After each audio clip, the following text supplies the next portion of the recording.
ও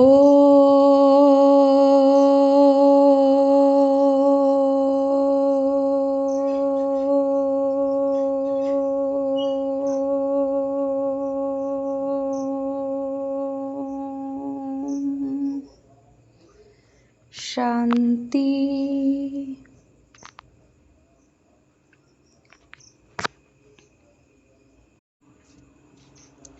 3-5-2024 প্রাতঃমুরলি। ওম শান্তি। বাপদাদা মধুবন। আজকের বাপদাদার অমূল্য মহাবাক্য হল, মিষ্টি বাচ্চারা, এই দুঃখ ধামকে বেঁচে থেকেও ডিভোর্স দাও।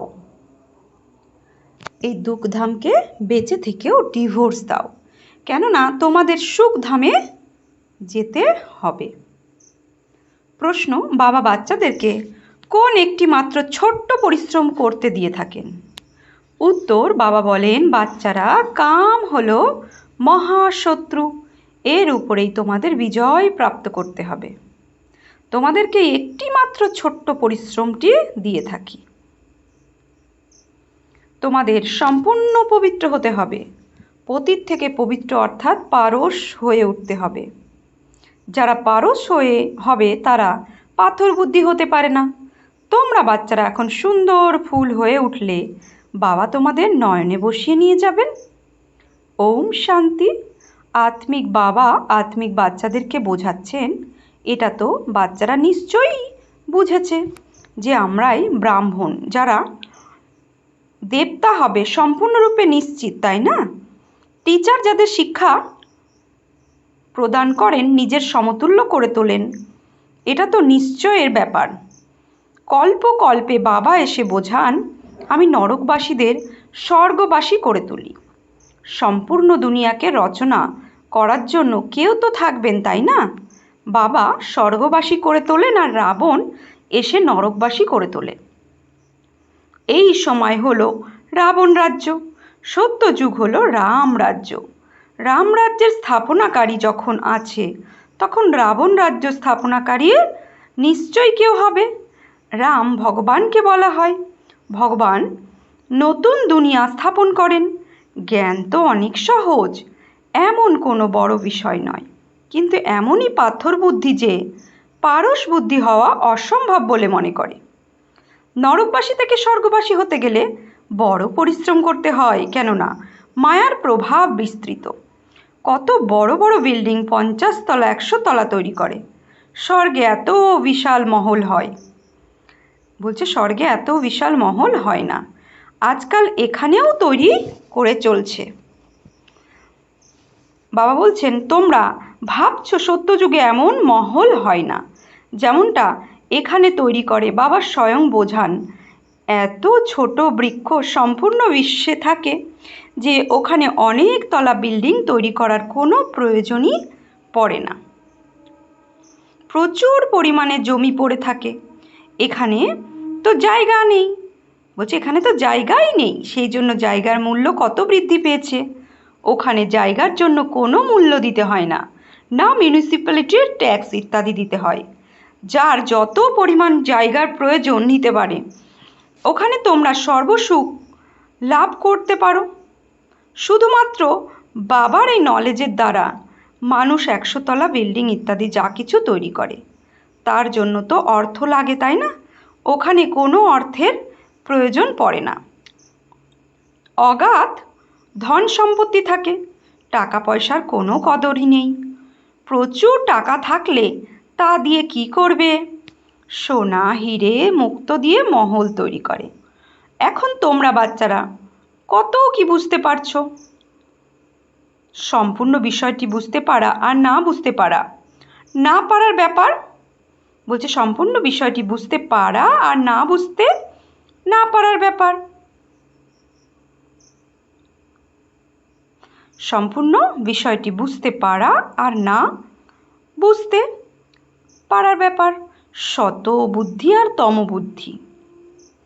শতপ্রধান বুদ্ধি হয় স্বর্গের মালিক, তমপ্রধান বুদ্ধি হয় নরকের মালিক। এটা তো স্বর্গ নয়, এ হলো রো নরক, অত্যন্ত ভয়াবহ নরক। এখানে মানুষ অনেক দুঃখী, সেই জন্য ভগবানকে আহ্বান করে, তারপর ভুলে যায়। কত মাথা ঠোকে কনফারেন্স ইত্যাদি করতে থাকে যাতে ঐক্য ফিরে আসে। কিন্তু তোমরা বাচ্চারা বুঝেছো এরা নিজেদের মধ্যে একতা আনতে পারবে না। এই সম্পূর্ণ সৃষ্টিরূপী বৃক্ষ জরাজীর্ণ হয়ে গেছে, নতুন করে আবার তৈরি হচ্ছে। তোমরা জানো কলিযুগ থেকে সত্যযুগ কীভাবে তৈরি হয়? একমাত্র এই সময়ই বাবা এসে তোমাদের নলেজ দিয়ে থাকেন। তোমরা সত্যযুগবাসীরা তারপর কলিযুগবাসী হয়ে ওঠো, তারপর তোমরা সঙ্গম যুগবাসী হয়ে সত্যযুগবাসী হয়ে ওঠো। তোমরা জিজ্ঞাসা করতে পারো সবাই সত্যযুগে আসবে। বলছে তোমরা জিজ্ঞাসা করতে পারো সবাই সত্যযুগে আসবে? তা নয়, যে প্রকৃত সত্যনারায়ণের কথা শুনবে সেই স্বর্গে যাবে, বাকি সবাই শান্তিধামে চলে যাবে। দুঃখধামে তো হবেই না। সুতরাং এই দুঃখধামকে বেঁচে থেকেও পরিত্যাগ করা উচিত। বাবা যুক্তি তো বলে দেন কিভাবে তোমরা পরিত্যাগ করতে পারো। এই সম্পূর্ণ সৃষ্টিতে দেবী দেবতারা রাজ্য ছিল, এখন আবার বাবা আসেন স্থাপনা করতে। আমরা বাবার কাছ থেকে বিশ্বের রাজ্য গ্রহণ করতে চলেছি। ড্রামা প্ল্যান অনুসারে অবশ্যই পরিবর্তন হবে। এ হলো পুরনো দুনিয়া, একে সত্যযুগ কিভাবে বলবে? মানুষ তো একদমই বোঝে না সত্যযুগ কি।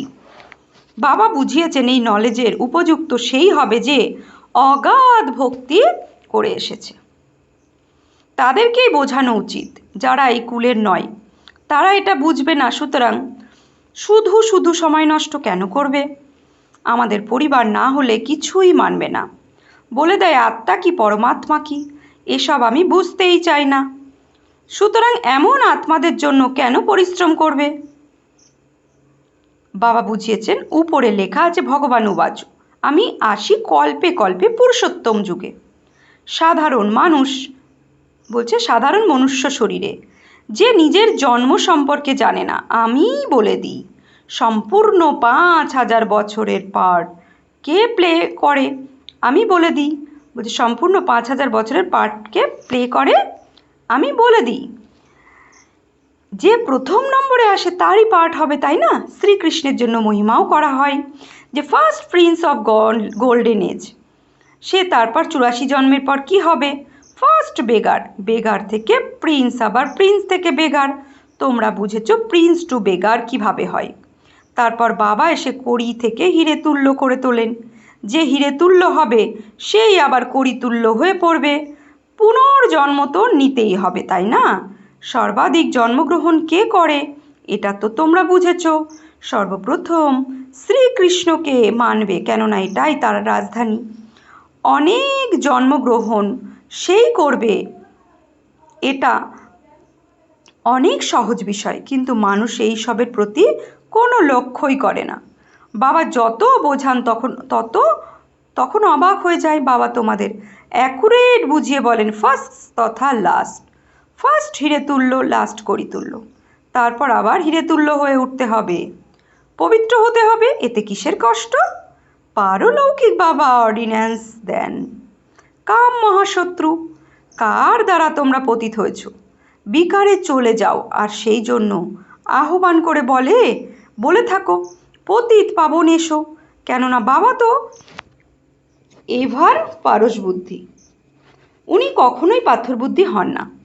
কানেকশানও হয়েছে তার সাথে যিনি প্রথম নম্বরে, বলছে কানেকশানও হয়েছে তার সাথে যিনি প্রথম নম্বরে জন্ম গ্রহণ করেন।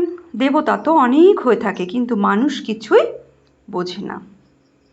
বাবা বলছে দেবতা তো অনেক হয়ে থাকে, কিন্তু মানুষ কিছুই বোঝে না। খ্রিস্টানরা বলে থাকে খ্রাইস্টের 3000 বছর আগে স্বর্গ ছিল, ওরা শেষে এসেছিল, সুতরাং ওদের শক্তিও ছিল, সবাই ওদের কাছ থেকেই শিখেছিল, কেননা ওদের বুদ্ধি ফ্রেশ ছিল, বুদ্ধিও ওদের হয়েছিল। ওরাও শত রজ তমর মধ্যে দিয়ে আসে। তোমরা জানো ওরা সব কিছু বিদেশ থেকে শেখে। তোমরা সেটাও জানো সত্যযুগে মহল ইত্যাদি তৈরি করতে সময় লাগে না, একজনের বুদ্ধিতে আসে, তারপর একের পর এক তৈরি করে বৃদ্ধি পেতেই থাকে, বুদ্ধিতে ধারণ হয়ে যায়, তাই না? সায়েন্সের বুদ্ধিতে দ্রুততার সাথে মহল তৈরি করতে শুরু করে দেয়। এখানে বাড়ি বা মন্দির তৈরি করতে 12 মাস সময় লেগে যায়। ওখানে ইঞ্জিনিয়ার ইত্যাদি সবাই কর্মকুশলতায় পারদর্শী হয়। ওটা হলো গোল্ডেন এজ, পাথর ইত্যাদি তো থাকবেই, তাই না? এখানে তোমরা বসে মনে মনে এখানে তোমরা বসে মনে মনে ভাবতে থাকো যে আমরা এই পুরনো শরীর ত্যাগ করে ঘরে ফিরে যাব। ওখান থেকে তারপর সত্যযুগে এসে যোগবলের দ্বারা জন্ম গ্রহণ করব। বাচ্চাদের খুশি যেন থাকবে না। চিন্তন কেন চলে না? বলছে বাচ্চাদের খুশি কেন থাকবে না, চিন্তন কেন চলে না? যারা অত্যন্ত সার্ভিসেবল বাচ্চা তাদের চিন্তন অবশ্যই চলে। যেমন ব্যারিস্টার পাশ করার পর বুদ্ধিতে চলে আমি এটা করব, ওটা করব। তোমরাও বুঝেছ আমরা এই শরীর ছেড়ে দেবতা হব, স্মরণেই তোমাদের আয়ু বৃদ্ধি হবে। তোমরা এখন অসীম জগতের পিতার সন্তান, এই গ্রেড অনেক উচ্চ। তোমরা হলে ঈশ্বরীয় পরিবারভুক্ত, আর কোনো সম্বন্ধ নেই। ভাই বোনের দৃষ্টি থেকেও আরও উচ্চ স্থানে বসানো হচ্ছে। ভাই ভাই মনে করো, এটা বলছে এটাও খুব অভ্যাস করতে হবে। ভাইয়ের নিবাস কোথায়? এই সিংহাসনে অমর আত্মা বাস করে। এই আসন সমস্ত আত্মাদের সরে গেছে, সবচেয়ে বেশি তোমাদের আসন সরে গেছে। আত্মা এই আসনে বিরাজমান। ভ্রুকুটির মধ্যবর্তী স্থানে কি আছে এটা বুদ্ধি দিয়ে বোঝার বিষয়। আত্মা খুব সূক্ষ্ম, নক্ষত্রের মতো। বাবা বলেন আমি বিন্দু, তোমাদের থেকে মোটেই বড় নই। তোমরা জানো আমরা সেই বাবার সন্তান, এখন বাবার কাছ থেকে অবিনাশী উত্তরাধিকার নিতে হবে। সেই জন্য নিজেদের আত্মা ভাই ভাই মনে করো। বাবা তোমাদের সামনে এসে শিক্ষা প্রদান করছেন। যেমন যেমন অগ্রসর হওয়ার চেষ্টা চলতে থাকবে, বিঘ্ন ড্রামা অনুসারে আসতে থাকবে। তো বাবা এটাই বোঝাতে চাইছেন যে যে যত এগিয়ে যাবে, যে যত বাবার কাছে যাবে, তার বিঘ্ন ততই এগিয়ে আসবে, মায়ার বিঘ্ন তত দেবে। এখন বাবা বলছেন তোমাদের প্রতি হওয়া উচিত নয়, এটাই অর্ডিন্যান্স। আত্মা এখন তমপ্রধান হয়ে গেছে, বিকার ছাড়া থাকতেই পারে না। যেমন গভর্নমেন্ট বলে মদ্যপান করো না, কিন্তু মদ্য ছাড়া থাকতেই পারে না। তারপর আবার তাদেরই মদ্যপান করিয়ে বলা হয় অমুক স্থানে বম্বস সমেত ঝাঁপিয়ে পড়ো, কত ক্ষয়ক্ষতি হয়। তোমরা এখন এখানে বসে বিশ্বের মালিক হতে যাচ্ছ। ওরা ওখানে বসে বসে বোমা নিক্ষেপ করে সম্পূর্ণ বিশ্বকে বিনাশ করার জন্য। কত রকম প্রতিযোগিতা চলে ধ্বংসের জন্য। তোমরা এখানে বসে বসে বাবাকে স্মরণ করে বিশ্বের মালিক হয়ে যাও। যেভাবেই হোক বাবাকে অবশ্যই স্মরণ করা উচিত। এখানে হট যোগ বা আসন ইত্যাদি করার কোনো প্রয়োজন নেই। বাবা কোনো কষ্ট দেন না, যেভাবেই পারো বসে শুধু তোমরা স্মরণ করো যে আমরা বাবার মোস্ট বিলাভেড সন্তান। তোমাদের বাদশাহী এমনভাবেই প্রাপ্ত হয় ঠিক যেন মাখন থেকে চুল সরিয়ে নেওয়া। গায়নও হয়ে থাকে সেকেন্ডে জীবন মুক্তি। যেখানেই বসো, ঘোরো, ফেরো, কিন্তু বাবাকে স্মরণ করো। পবিত্র না হলে কিভাবে যাবে? নয়তো সাজা খেতে হবে। যখন ধর্মরাজের কাছে যাবে তখনই সবার হিসাব নিকেশ মিটবে। যত পবিত্র হবে ততই উচ্চপদ প্রাপ্ত হবে। ইমপিওর থেকে গেলে শুকনো রুটি খেতে হবে। যত বাবাকে স্মরণ করতে থাকবে পাপ কাটতে থাকবে। এখানে খরচের কোনো প্রশ্নই নেই। যদি গৃহে থাকতে হয় থাকো, বাবার কাছ থেকে মন্ত্র নিয়ে নাও। এ হলো মায়াকে পরাজিত করার মন্ত্র, মন মনোভাব। এই মন্ত্র নিয়ে যাও, এরপর চাইলে গৃহে ফিরে যেতে পারো। মুখে কিছু বলার প্রয়োজন নেই। আলফার বাদশাহীকে স্মরণ করো। তোমরা বুঝেছ বাবাকে স্মরণ করলে আমরা শতপ্রধান হয়ে যাব, পাপ বিনষ্ট হবে। বাবা নিজের অনুভবও শুনিয়ে থাকেন। যখন খেতে বসি ভাবি বাবাকে স্মরণ করে খাবার গ্রহণ করব, কিন্তু তৎক্ষণাৎ ভুলে যাই। এটা তো হয় আমাদের সাথে, তাই বাবা আমাদের চেকিং করাচ্ছেন। কেননা বলাও হয়ে থাকে মাথার এত দায়িত্বের ভার, কত খেয়াল রাখতে হয়। অমুক আত্মা অনেক সার্ভিস করে থাকে, স্মরণ করতে হবে। সেবাধারী বাচ্চাদের বাবা খুব স্নেহ করেন। তোমাদেরও বলেন এই শরীরে যে আত্মা বিরাজমান তাকে স্মরণ করো। এখানে তোমরা শিব বাবার কাছেই আসো। বাবা পরম ধাম থেকে নিচে নেমে এসেছেন। তোমরা সবাইকে বলেও থাকো ভগবান এসেছেন, কিন্তু ওরা বোঝে না। যুক্তি দিয়ে বোঝাতে হবে। লৌকিক আর অসীম জগতের দুইজন পিতা। এখন অসীম জগতের পিতা রাজ্য সিংহাসন দিচ্ছেন, পুরনো দুনিয়ার বিনাশ সামনে অপেক্ষা করছে। এক ধর্মের স্থাপনা। অনেক ধর্মের বিনাশ ঘটবে। বাবা বলেন মামেকম স্মরণ করলে তোমাদের পাপ ভস্মীভূত হয়ে যাবে, কেননা এ হলো যোগ অগ্নি, যার দ্বারা তোমরা তম প্রধান থেকে শতপ্রধান হয়ে যাবে। এই উপায় বাবাই বলে দিয়েছেন। তোমরা বাচ্চারা জানো, বাবা সবাইকে সুন্দর ফুল বানিয়ে নয়নে বসিয়ে নিয়ে যান। উপার্জন অনেক। বাবা বলছে উপার্জন অনেক, বাবাকে ভুলে গেলে লোকসান হবে অনেক। প্রকৃত ব্যবসায়ী হও, অর্থাৎ মন বুদ্ধিতে বাবাকে রেখে দাও, বাবার চিন্তনে বিজি থাকো, তাকেই বলা হবে প্রকৃত বিজনেসম্যান, প্রকৃত ব্যবসায়ী। বাবাকে স্মরণ করলে আত্মা পবিত্র হবে। তারপর এক শরীর ছেড়ে অন্য শরীর ধারণ করবে। সুতরাং বাবা বলেন মিষ্টি মিষ্টি বাচ্চারা, দেহি অভিমানী হও, অর্থাৎ আত্মা অভিমানী হও। এই অভ্যাস যথার্থ রূপে গড়ে তুলতে হবে। নিজেকে আত্মা মনে করে বাবার কাছ থেকে শিক্ষা গ্রহণ করলে তরি পার হয়ে যাবে, শিবালয়ে চলে যাবে। শিবালয় অর্থাৎ সত্যযুগ, শিবের রচিত আলয় শিবালয়। চন্দ্রকান্ত বেদান্তে এই কথা আছে, নৌকা কিভাবে এগিয়ে চলে আর তারপর মাঝপথে কোনো জিনিসের প্রতি আকৃষ্ট হয়ে কিছু কিছু যাত্রী নেমে পড়ে। তো বাবা এই যে ভবসাগর পার করার জন্য যে তরিতে তুলেছে, তো সেখান থেকে কিছু কিছু যাত্রী নেমে পড়ে কি হয়, স্টিমারে ওদের ফেলে এগিয়ে যায়, চলে। এ হলো ভক্তি মার্গের শাস্ত্র। আবারও তৈরি হবে, তোমরাও আবার পড়বে। তারপর আবার যখন বাবা আসবেন তখন এই পড়া ছেড়ে দেবে। তো ভক্তি মার্গের পড়া তখনই পড়বো যখন বাবা না আসে। তো বাবা আসেন সবাইকে নিয়ে যেতে। ভারতের উত্থান আর পতন কিভাবে হয় খুব পরিষ্কার। এখানে শ্যাম আর সুন্দর হয়, ব্রহ্মা থেকে বিষ্ণু, বিষ্ণু থেকে ব্রহ্মা। একজনই তো শুধু হয়, তাই না? এটা সম্পূর্ণরূপে বোঝাতে হবে। কৃষ্ণ সম্পর্কেও বোঝাতে হবে, কখনো সুন্দর আর কখনো শ্যাম হয়। সে যখন স্বর্গে যায় তখন নরককে লাথি মারে। চিত্রে এটা পরিষ্কার, তাই না? তোমাদের রাজকীয় চিত্রও তৈরি করা হয়েছিল। আচ্ছা, মিষ্টি মিষ্টি হারানিধি বাচ্চাদের প্রতি মাত পিতা বাপ দাদার স্মরণের স্নেহ সুমন আর সুপ্রভাত। আত্মাদের পিতা তার আত্মারূপী বাচ্চাদের জানাচ্ছি নমস্কার, সুপ্রভাত, ধন্যবাদ। আমরা আত্মারূপী বাচ্চারা আত্মারূপী বাপ দাদাকে জানাচ্ছি নমস্কার, সুপ্রভাত, ধন্যবাদ। ধারণার জন্য মুখ্য সার। বাবার অর্ডিন্যান্সকে পালন করার জন্য আমরা আত্মারা হলাম ভাই ভাই, ভ্রুকুটির মাঝখানে আমাদের নিবাস। ফিল করতে করতে যাব যে আমরা আত্মারূপী ভাই ভাই, আমরা আত্মা দুই ভ্রুয়ের মাঝখানে নিবাস করি। আমরা অসীম জগতের পিতা আর সন্তান, অর্থাৎ পরম পিতা পরমাত্মা অসীম জগতের পিতা তার সন্তান। এটা হলো আমাদের ঈশ্বরীয় পরিবার। এই স্মৃতিতে থাকতে হবে, দেহি অভিমানী হওয়ার অভ্যাস করে তুলতে হবে। 2, ধর্মরাজ্যের শক্তি থেকে বাঁচার জন্য নিজের সমস্ত হিসাবপত্র মিটিয়ে ফেলতে হবে।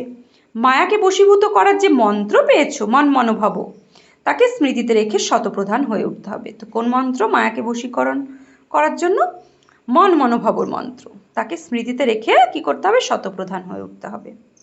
বরদান, বিন্দুরূপে স্থিত হয়ে অন্যদেরকেও ড্রামার বিন্দুকে স্মরণ করিয়ে দেওয়ার বিঘ্ন বিনাশক ভব। বিন্দুরূপে স্থিত হয়ে অন্যদেরকে ড্রামার বিন্দুকে মনে করিয়ে দেওয়া, মানে স্মরণ করিয়ে দেওয়াই হচ্ছে বিঘ্ন বিনাশক ভব। যে বাচ্চারা কোনো কথাতেই কোশ্চেন মার্ক দেয় না, সদা বিন্দুরূপে স্থিত থেকে প্রত্যেক কাজে অন্যদেরকেও ড্রামার বিন্দুকে স্মরণ করিয়ে দেয়, তাদেরকেই বিঘ্ন বিনাশক বলা হয়। তারা অন্যদেরকেও সমর্থ বানিয়ে সফলতার স্টেজকে নিকটে নিয়ে আসে। তারা লৌকিকে সফলতার প্রাপ্তিকে দেখে খুশি হয় না, বরং অসীম জগতের সফলতা মূর্তি হয়, সদা একরস, এক শ্রেষ্ঠ স্থিতিতে স্থিত থাকে।